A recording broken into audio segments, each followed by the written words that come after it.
Temos aprendido como as narrativas bíblicas funcionam e descobrimos que as histórias bíblicas têm semelhanças com outras histórias. As histórias bíblicas têm personagens, cenário e um enredo. E essas são as ferramentas básicas que um autor usa para nos ajudar a ver o significado e a importância dos eventos. Agora chegou a hora de aprender sobre uma última ferramenta que unirá todos esses elementos. Como identificar padrões de enredo na narrativa bíblica.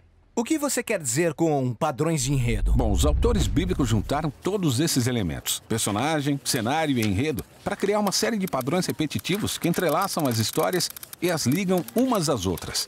Quando notamos esses padrões, vemos como ao longo de toda a Bíblia diversas histórias foram coordenadas para enfatizar alguns temas-chave.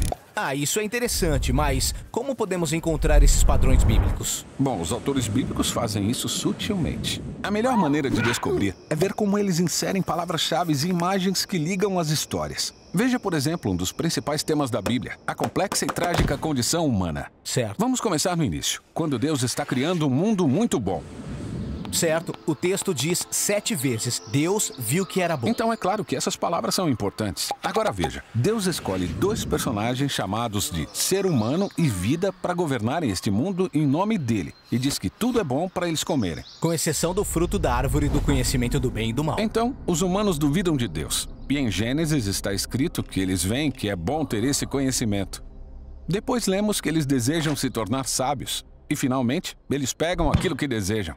E é aí que tudo desmorona. Essa é a história sobre a condição humana. E por si só, essa já é uma história poderosa. Mas os autores bíblicos não param por aí. Essa história indica um padrão. E acontece de novo, com Abraão e Sara. Deus leva o casal para a terra prometida e promete um filho. Mas eles não confiam em Deus. Eles ficam impacientes e a história se repete. Eles veem a escrava egípcia, eles pegam ela e fazem o que é bom aos seus próprios olhos. Entendeu? É, as histórias são parecidas. Então chegamos a Arão no Monte Sinai e lemos que ele vê e depois pega o ouro dos israelitas para fazer o bezerro de ouro. Ou então a história de Acã, que vê o ouro dos cananeus. Ele deseja o ouro e pega para si. Esse padrão nos mostra como a tentação de uma pessoa pode criar sofrimento para muitas outras. Exatamente. É como a história de Saul, onde lemos que os israelitas o veem, desejam seu reinado e o pegam para ser seu rei, para poderem ser como todas as outras nações. E o reinado de Saul leva à destruição dos israelitas. Temos também a história de Davi. Ele vê e deseja Batseba, pega ela para si e depois mata o seu marido. E então a família de Davi começa a se destruir. Você vê que é um único tema repetido várias vezes. Todas essas histórias mostram o padrão da tentação. O que é muito deprimente. Mas a repetição cria uma expectativa. Talvez alguém virá para quebrar o padrão.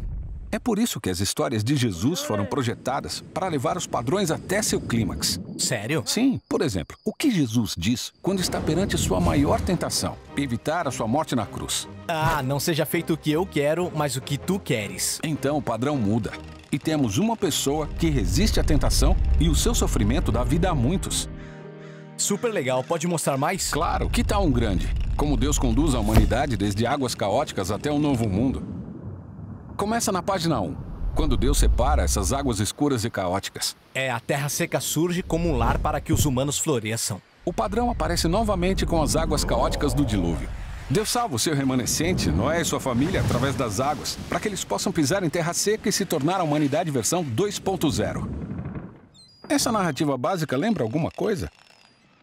Claro, a famosa história do Êxodo. Sim, exatamente. Ela conta como Deus salva do Egito seu povo escolhido, guiando-os através das águas até terra seca. Enquanto o faraó e seu exército são destruídos. O padrão se repete mais tarde com Josué e os israelitas. Eles atravessam as águas do Jordão e entram na terra prometida. Agora você pode ver como os autores bíblicos que vieram depois vão usar esse mesmo padrão em outras histórias. Como, por exemplo, Isaías. Ele tinha esperança de um novo êxodo, onde um novo rei conduziria o povo de Deus a uma nova criação. E nessa repetição, as nações se tornam as águas caóticas. Ah, então quando nós juntamos todos esses padrões, nós chegamos a Jesus. Sim, note como todos os evangelhos dão destaque à história de Jesus indo ao Rio Jordão. Ele entra nas águas e depois sai delas.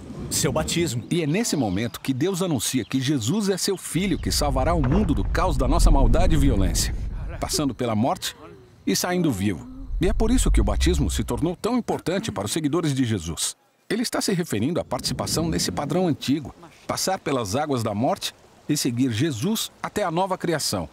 Parece que esses padrões de enredo são realmente importantes. Sim, na verdade, eles são a maneira principal pela qual os autores bíblicos unificaram todas essas histórias. E todo padrão desenvolve um tema central ao longo de toda a história bíblica, que leva a Jesus. Ótimo! Isso é narrativa bíblica, que constitui mais de 40% da Bíblia. Outros 30% são feitos de poesia antiga. E nos próximos vídeos, vamos explorar como ler essa poesia antiga.